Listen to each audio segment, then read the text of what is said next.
呢個容納5萬人嘅香港主場，開幕唔夠年半，已經成為香港人嘅盛事心臟，個個人都想響呢度開 show。今次終於輪到我啦！誒，Hello Jeffrey，喂，今日你好。好高興你響呢度將你哋呢個神秘嘅面紗揭開俾我哋睇。其實呢啲都好似真做㗎。係啊。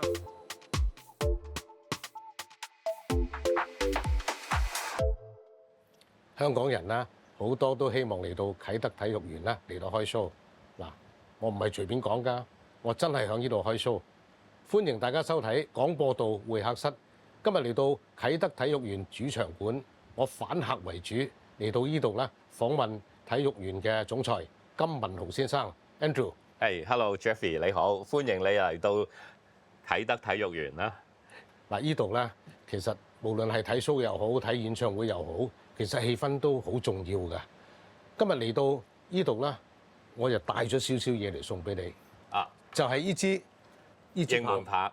應援棒咧，嚇，我知道個作用非常非常之大㗎。嚇，因為你呢支好似一支魔術棒咁樣樣，可以令到每一個入場觀眾大家都開開心心，咁盡情享受體育園裏邊咧每一個體驗。咁我知道咧，呢個體育園咧仲有好多秘密。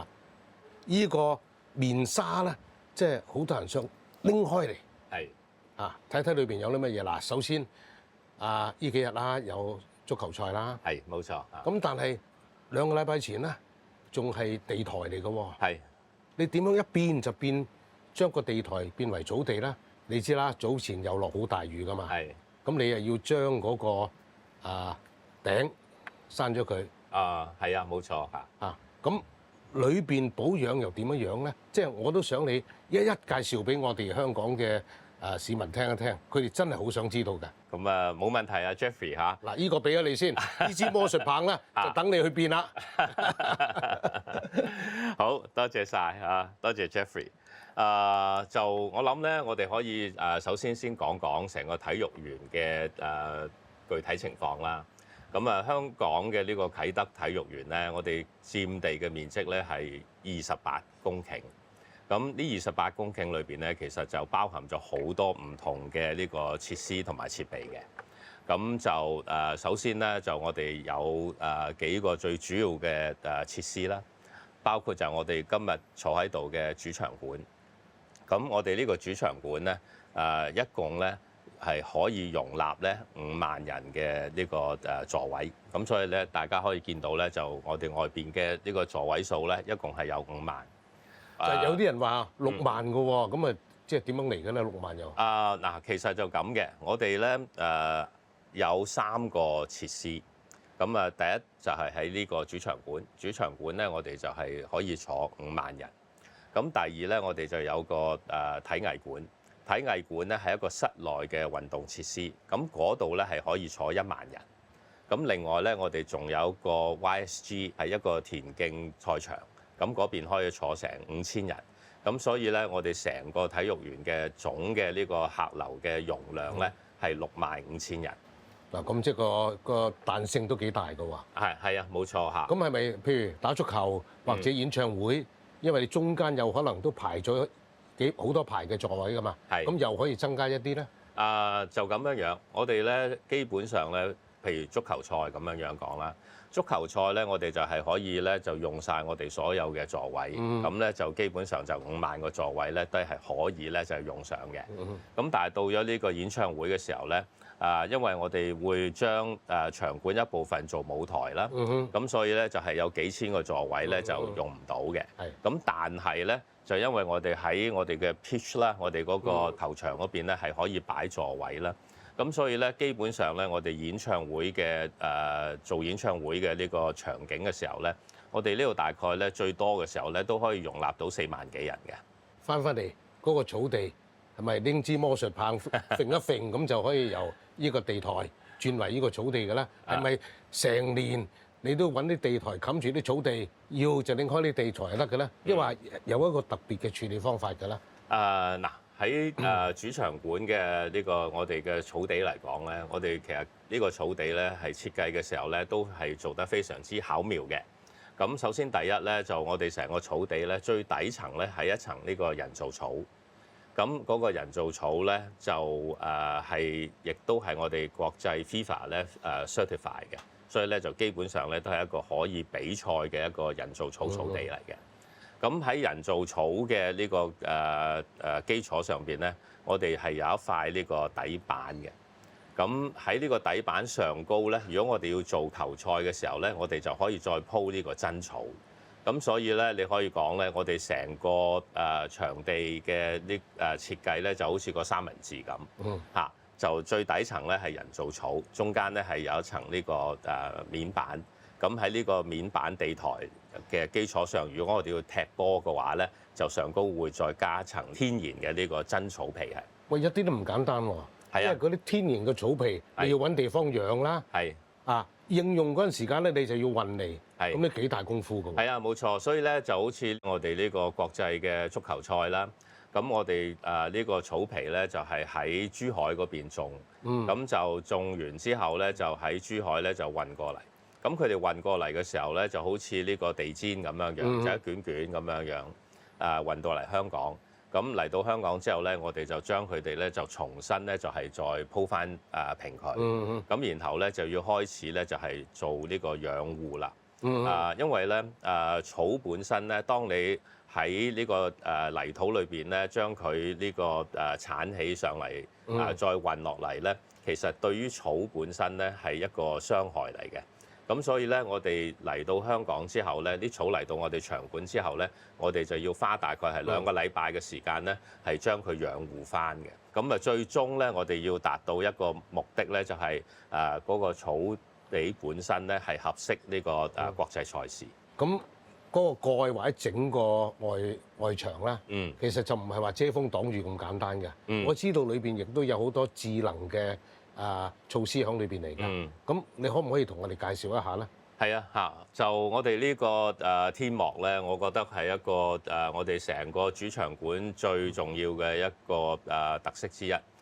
因為佢係可開可合，咁就本身咧亦都係非常之重。咁有人問就點解我哋要係做一個咁嘅天幕咧？點解要有個可開可合嘅一個屋頂咧？大家知道啦，我哋體育園咧位處於舊機場，咁咧亦都喺九龍城區。咁我哋周邊咧其實都有好多民居嘅。咁我哋如果喺呢度舉行賽事或者係舉行呢個演唱會嘅時候咧，為咗避免咧嗰啲噪音擾民咧，所以咧喺開始設計嘅時候咧，就特別咧就係要求咧就有個咁嘅一個可開可合嘅一個屋頂。咁所以我哋呢個屋頂咧，目前嚟講咧係全世界咁多主場館最重嘅一個屋頂。呢個屋頂咧大概重係1萬噸到。哇！嚇！咁就需要大概係20幾分鐘到30分鐘咧嚟到即係成個可以可開可合嘅一個過程。咁就我哋呢個屋頂咧有幾個特色嘅。第一咧就係隔音啦。啱啱我哋講啦，就係為咗避免我哋呢邊嘅活動咧呢個騷擾到我哋周邊嘅居民咧。咁所以咧就係呢個屋頂本身咧係有隔音嘅呢個功能嘅。咁第二咧就因為咧香港係一個會打風嘅一個地方，咁所以咧就亦都係為咗呢種咁嘅氣候咧嚟到設計嘅。咁就當然啦，佢本身可開可合咧，亦都係增加呢個場館比賽時候有呢個露天場館嘅呢種氛圍。咁所以咧就從呢個隔音啦。從呢個我哋嘅適應我哋嘅氣候啦，咁同埋我哋係可以咧就係全天候無論喺外邊打風落雨都好，都唔影響到我哋喺場館裏邊舉行賽事或者係呢個演唱會呢種活動咧嚟到設計嘅。我又想問一問你啦。我聽講咧，呢度有個水庫㗎。係。聽講話啦，你落一日24小時黑雨咧，都可以裝得晒佢㗎。咁嗰啲水你要嚟做咩咧？咁我亦都了解到咧，你依度有一個中央嘅冷卻系統，咁係咪用嗰啲水啦？一係用側邊啲海水啦？咁係咪淨係供應呢個冷卻系統俾園區啊，因為周邊市民咧都可以受益咧？話 Jeffrey 呢個問題好好啊，就因為我哋喺設計成個場館嘅時候咧，就已經係諗到一個環保嘅呢個問題。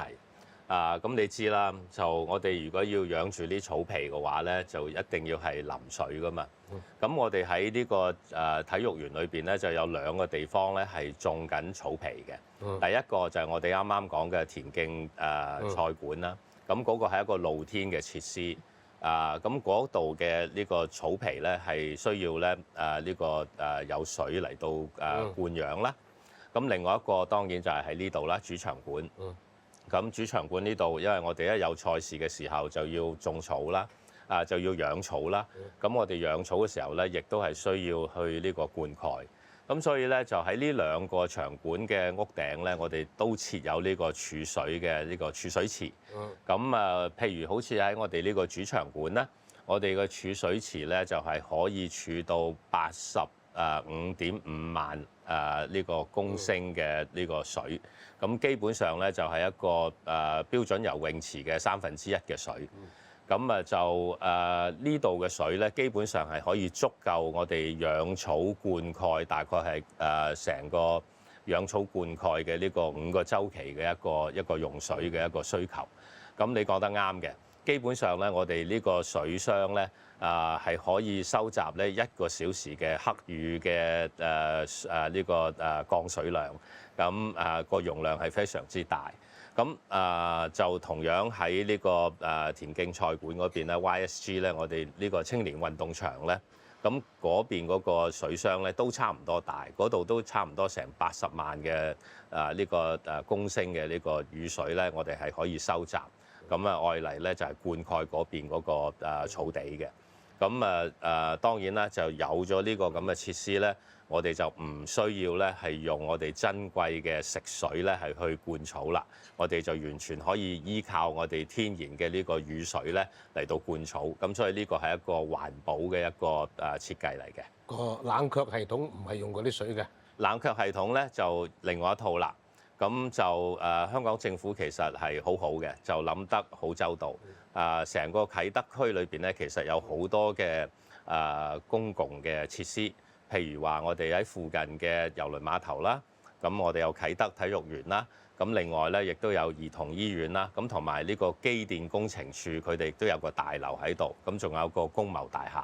咁所以咧就由13年開始咧，政府就已經喺呢邊咧就設立咗一個用海水嚟到做呢個冷卻嘅一個呢個空調嘅一個系統。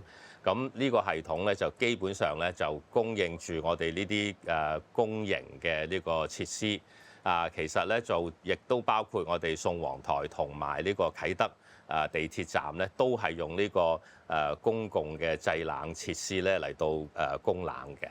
嗱，響過去1年半啦，呢個體育園啦、體育館啦落成咗之後啦，其實香港特區政府做咗好多推廣嘅，係，淨係演習都唔知幾多次啦。係啊，冇錯。咁跟住之後個管理咧亦都非常之好，樣樣嘢咧順順利利。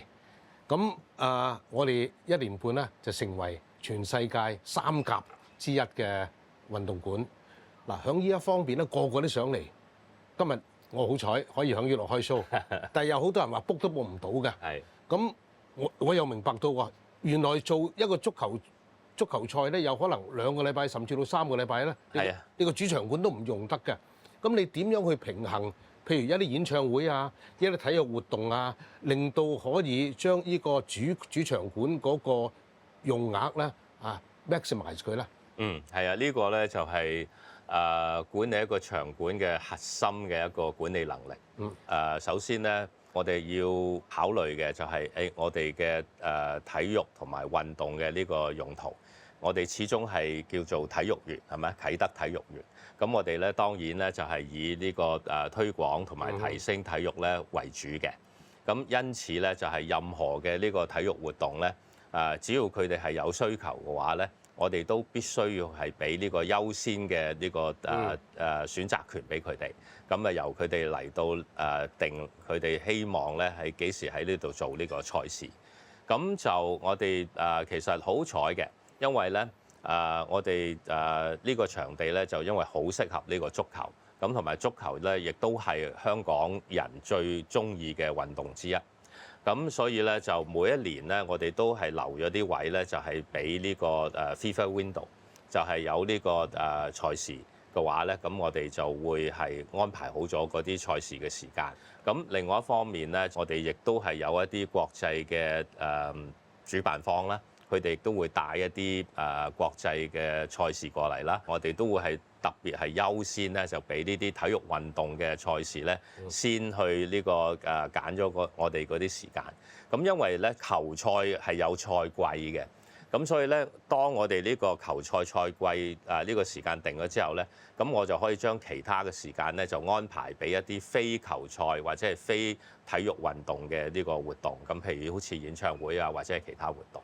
喂，你有冇向特區政府建議，明年咧就係我哋回歸30年，響依度舉行30年嘅回歸儀式，好轟動喎，又有5-6萬嘅觀眾可以親身體驗，我覺得可以考慮一下喎。如果係政府有需求嘅話咧，咁我覺得呢個工作一定會係好合適嘅，呢個場地一定好合適嘅。嗱，我哋好多外國嗰啲藝人啊，或者樂隊啊，佢想嚟呢度咧表演，成日都話攞唔到期嘅。咁其實係咪我哋係對於香港嘅歌星、香港嘅歌手就特別優惠，對佢哋嗰啲咧就睇下邊個好啦，邊個吸引啦，我哋就去選擇咧。點樣先至可以真係可以攞到佢哋要求嘅檔期或者長啲嘅日子咧？呢一方面咧，其實係一個雙向嘅一個互動嘅一個結果嚟嘅。因為首先咧，第一咧國際性嘅呢個演出咧，或者係演唱會咧，好多時候咧佢哋會嚟到香港咧，都係諗住咧係嚟到亞洲之後咧，佢要喺亞洲有幾個站。咁好多時候咧。呢個主辦方同埋藝人嗰方面咧，其實佢哋大概咧都會喺1年之前咧就已經係設計好咗，佢幾時開始做呢個巡迴演出，咁大概會幾時咧會嚟到香港，咁樣咧就所以佢哋就會有個咁嘅時間表嘅，因為佢哋國際性嘅演出咧，佢哋唔會淨係嚟一站啊嘛，嚟到亞洲嘅話咧，佢哋都會可能去幾個地方嘅。咁所以咧就佢哋自己咧就要做好事前嗰啲安排。咁其實佢哋做完咗安排之後咧，佢哋自然就會嚟詢問我哋，究竟我哋會唔會有地方有場俾佢啦，有時間俾佢啦。咁好似啱啱我咁講啦，就即係首先我哋要第一係照顧好我哋嘅體育同埋運動嘅嗰啲賽事時間嗰啲要求。咁如果佢嘅嗰個時間咁啱，我哋呢度有賽事有比賽嘅，咁當然就好難去答應佢哋啦。咁但係當我哋係有空檔嘅時候咧，咁我哋當然就會去再考慮呢個藝人本身，或者呢個樂隊本身，或者呢個事件本身係唔係合適我哋咧咁樣樣。咁就我哋其實都會有一啲標準出嚟。咁首先咧就唔會話我哋特別對香港嘅呢個藝人或者係呢個樂隊有咩嘅偏向。我哋都係一視同仁嘅。我哋咧都會係將全世界嘅表演者咧，其實都會係一視同仁。咁就最主要嘅就係我哋睇下嗰個時間檔期係咪就到佢哋啦。咁同埋佢哋自己亦都要諗下嗰啲時間檔期對佢哋嚟講合唔合適啦，咁樣咁所以咧就係一個互動嘅過程。我又想問一問你啦，其實好多地方咧，響呢個場館裏邊咧，好多人都想去嘅。我哋依度咧就有一張最長嘅酒吧台，跑成100米咁滯嘅。係，冇錯。咁又有啲美食供應啦。係。咁可唔可以平時365日都公開咧？因為好多人都話：哎呀，我真係想去嗰度飲杯啤酒啊，傾下偈啊，或者開 party 啊咁樣樣。嗱，我哋咧呢個100米長嘅酒吧咧，就係亞洲最長嘅一個酒吧啦。咁就喺體育館喺運動場街當中咧，其實都有啲名氣嘅。咁確實好多人都上嚟。咁但係因為我哋呢個酒吧本身咧係服務成個場館嘅。咁我哋其實平時如果我哋嘅場館唔開放嘅時候咧，我哋冇活動嘅時候咧，咁我哋係好少開放俾外邊啲人入嚟。咁其實係有原因嘅。譬如好似我哋冇節目嘅時候咧，其實好多時候咧係我哋第一自己裏邊有啲工程要進行呢個維修，第二咧或者就係有啲節目咧佢哋喺度做緊準備，咁佢哋咧就喺度搭緊台或者做緊啲工程，咁就好似呢咁嘅情況咧，我哋其實都唔係好願意咧，就係俾外邊啲人入嚟睇嘅。嗱，譬如好似有演唱會嘅時候，咁演唱會嘅主辦方咧，佢哋係唔希望咧有閒人咧可以入到嚟見佢哋搭台嗰個過程。上團嗰啲咧都唔入得，係啊，冇錯嚇，因為咧呢樣嘢咧係牽涉到佢哋嘅呢個，佢哋希望係俾觀眾一個眼前一亮，係咪？有一啲比較surprise。有冇啲咩地方可以開放嘅咧？例如我開個會議喺呢度，或者有冇餐廳，或者有啲地方咧，平時都可以開放嘅，就唔牽涉到你正話講嗰啲私隱嘅問題啊，或者商業秘密嘅問題嘅。有嘅，我哋嘅魔溫裏邊咧，就即係我哋嘅體藝館咧，其實我哋係有一啲空間係可以出租嘅。我哋呢邊咧，其實都係做一啲MICE 嘅項目嘅，咁就所以我哋喺呢個體藝館有啦。咁嗰度有大概係8間 VIP 房啦，咁嗰啲房嗰啲空間咧，平時我哋都係可以出租嚟做會議嘅。咁另外一方面咧，就喺冇節目，即係我哋冇一啲咁嘅維修啊或者節目安排嘅時候咧，咁我哋喺呢邊咧，亦都係有啲空間咧係可以出租。譬如好似我哋而家我哋喺第3層啦，咁我哋喺第2層咧，我哋有個 celebration hall。如果你要宴請宴客嘅話咧，都可以擺到成60-70圍㗎。真係好多嘢啦，我都未問晒你。呢度秘密就多羅羅。不如下個禮拜我哋再傾啦，好嘛？好，得，好啊，多謝你。